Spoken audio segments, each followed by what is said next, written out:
All right, guys, we got to go back to this Noah Presgrove story. I feel so horrible for his family, and he and his family deserve justice and answers. And I feel like this case is not shared enough. I feel like it's not talked about enough. So I'm going to, in this video, give you a quick background. It's really super quick because I've already shared a video about Noah.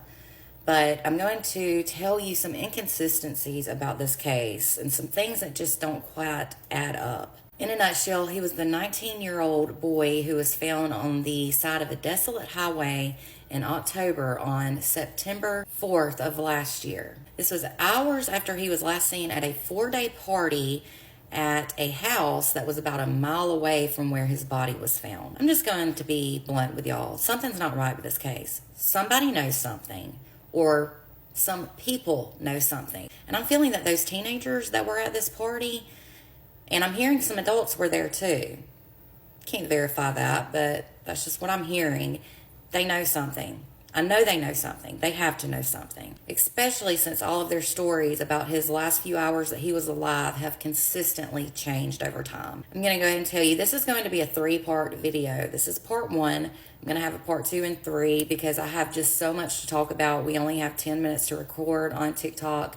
So I'm going to do part 1 now, and then stay tuned for parts 2 and 3. It's just a whole lot to talk about. But yeah, they need to get down to the bottom of this because somebody is absolutely responsible for this young man's death. And they're walking around free. That is no way justice for Noah. Let's talk about what Noah's so-called friends are saying about that night and some things that we don't know. What we don't know is how he received those horrible head and upper body injuries. They're what caused him to die from internal bleeding. Another thing we don't know is why no one is talking. Now, his friends constantly say that they have no idea how he died, and some don't even claim that they were awake at the time of his death. However, a few text messages have been linked and comments on social media that prove their stories are indeed changing. This changing of the narrative is what is making every single one of you who has had a change of narrative look guilty. Every time you change what you've already previously said.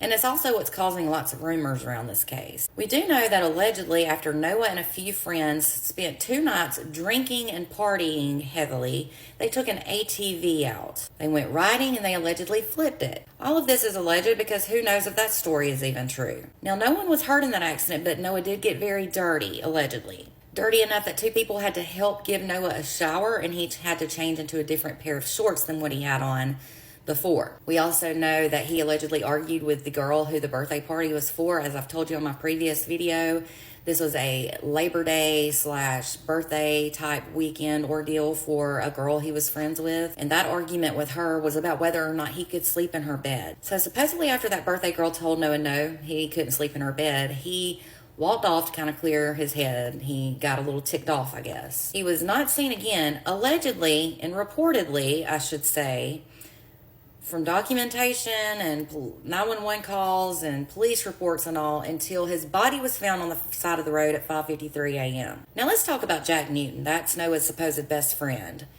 Jack claims that he was asleep during the time Noah passed away. And I'm about to show you a text exchange he had with a friend. So let's read this together. Jack said he wasn't beat up. You know, I loved him more than anyone, and I want justice for him so bad. He deserved it, but I'm really still thinking it had something to do with and run. I guess what he's trying to say is a hit and run. What about him being in the shower? Jack says, so according to everyone that was awake, all close friends said that he wrecked my SXS I had there around 3, talking about 3 a.m. And he was super dirty and super drunk, so a couple girls helped in the shower. And when he got out of the shower, he wanted to sleep in one of the girls' beds, but she said no. That upset him, and he walked off. Okay, that's what Jack said, all right? But all of these details are not known to be 100% accurate. That's the thing. For example, it's not known if he was killed where he was found or if his body was dumped there after he was killed. I'll tell you, I've talked to several sources today. One is a very, very reliable source. And I was told by this person that Noah was missing a lot of blood. I can't remember the exact amount he said from his body. He was missing a good bit. Well, at the scene, there was not that much blood at all. That tells us that he was probably killed somewhere else and then dumped there, and he had already bled elsewhere. It's not even known if he left that party alive, at least not to the general public, but I bet some people know. There were allegedly at least 40 people, possibly more, that came and went during that party over the weekend. There are videos of that weekend of them drinking and partying. Somebody knows something. And these videos need to be heavily analyzed and investigated. Now back to Jack. At some point during the night, Noah and Jack got into an argument because Jack did not like that Noah was huddled in a corner talking to Jack's girlfriend. Her name was Carter Combs. Carter is the birthday girl's sister, and the birthday girl who the party was for, her name is Avery. Now here's another message from Jack Newton. Somebody asked him, just curious, what did you and Noah get into an argument about though, just to clear the air? He said, when? He said, earlier. He said, that day. Just heard y'all got into an argument, just curious what it was about. We didn't argue that day. That weekend, may have been Saturday. He said, but the day before we argued about girls for a second, then ended up holding each other and crying and telling each other how much we meant to each other. Yeah, okay, at least that's what Jack told a friend in the weeks after Noah's death, as you can see here on this message. But he said they didn't argue that day, but again, others at the party said there were more than one argument. Now, there are other instances, including Noah daring his friends to slap him across the face as they partied under a patio at the party. Noah kept insisting to one friend named Brian Sweat that Brian hit him. And then he eventually gave Noah a light tap, Brian did, and then he ran off scared that Noah was going to retaliate or something. That was just a little play fight from what it looks like. Then around that same time, there was another very concerning video going around that showed a boy holding a rifle in the background. And this person right here with the black shorts on, that's Noah. Okay, with his back to the camera. Now, another incident was when he fought with his friend Mikey because Mikey accused Noah of taking his phone, or of hiding his phone, I should say. Noah's family has claimed that Mikey fish hooked Noah that night, and in turn, Noah bit Mikey's finger. But there are some people there,